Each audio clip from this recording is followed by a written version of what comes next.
श्रीमद् भागवत कथा के महात्म्य को श्रवण किया,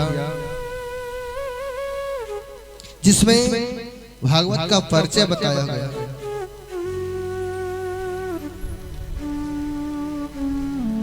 किसी भी वस्तु के बारे में जानने से पहले हमें उसका परिचय जानना अति आवश्यक होता है। भागवत के रसपान से धुंधकारी जैसे दुष्कर्मी जो प्रेत योनि को प्राप्त हो चुके थे, उनका भी कल्याण हो गया। और हमारे तुम्हारे मध्य श्रीमद् भागवत कथा प्रवाहित हो रही है। ये हमारा और आपका सौभाग्य है। श्रीमद् भागवत कथा एक ऐसा ग्रंथ है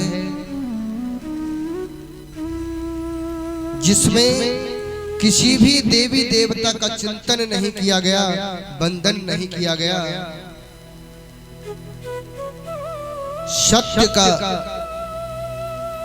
प्रतिपादन होता है।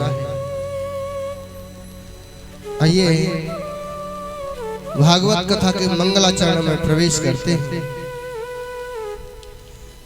जन्माद्यस्य यतोऽन्ययादितरः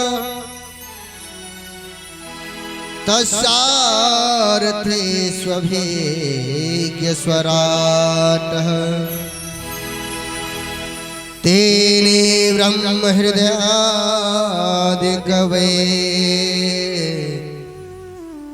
मोह्यन्ति यत् सूरयः तेजो वारिमृदाम यथा विनिमयो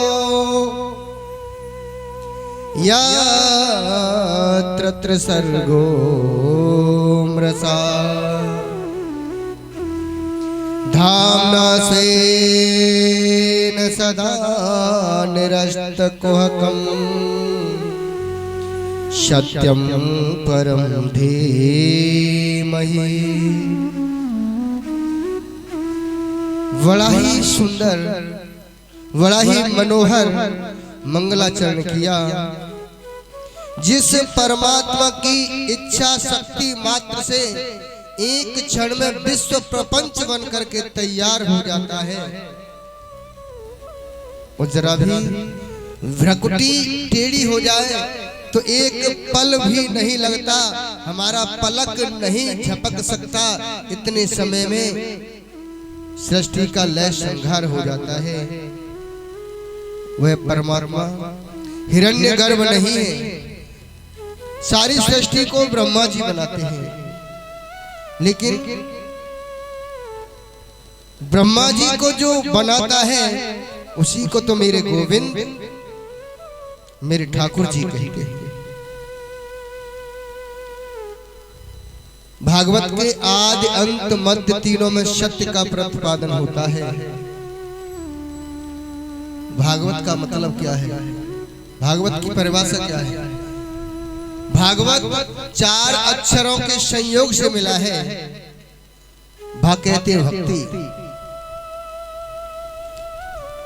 जब अनंत जन्मों के पुण्य उदय होते हैं, तब हमारे इस जीव के अंदर भक्ति का प्रादुर्भाव होता है। और जब भक्ति का प्रादुर्भाव हुआ तो इस जीव के अंदर ज्ञान उत्पन्न होता है। कहते हैं ज्ञान को, क्या सत्य है क्या असत्य है। मोहन सा जग सोबनिहारा देखें स्वप्न अनेक प्रकार। जैसे एक मनुष्य रात्रि में सोता है तो सोते वक्त उसे अनेक प्रकार के स्वप्न दिखाई देते हैं, और जब वह जागता है उसकी आंखें खुलती हैं तो सारा स्वप्न नष्ट हो जाता है। ऐसे ही ये संसार जो है ये भी एक स्वप्न की भांति है।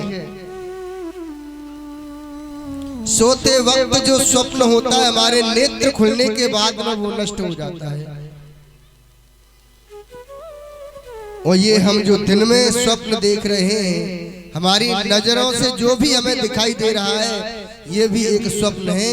क्योंकि जब ये जीव शरीर छोड़ता है तो जब इसके नेत्र बंद होते हैं तो ये भी स्वप्न की तरह सब कुछ नष्ट हो जाता है।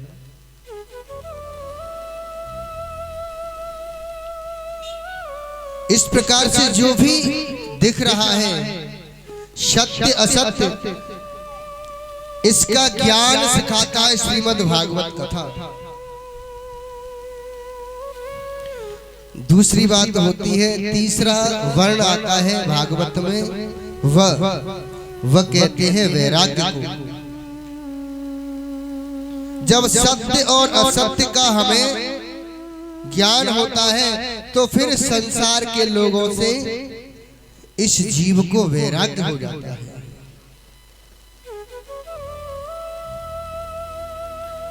आज के जीव के पास में सभी कामों के लिए समय है, लेकिन एक क्षण भी परमात्मा के चरणों में बैठने के लिए इसके पास समय नहीं है।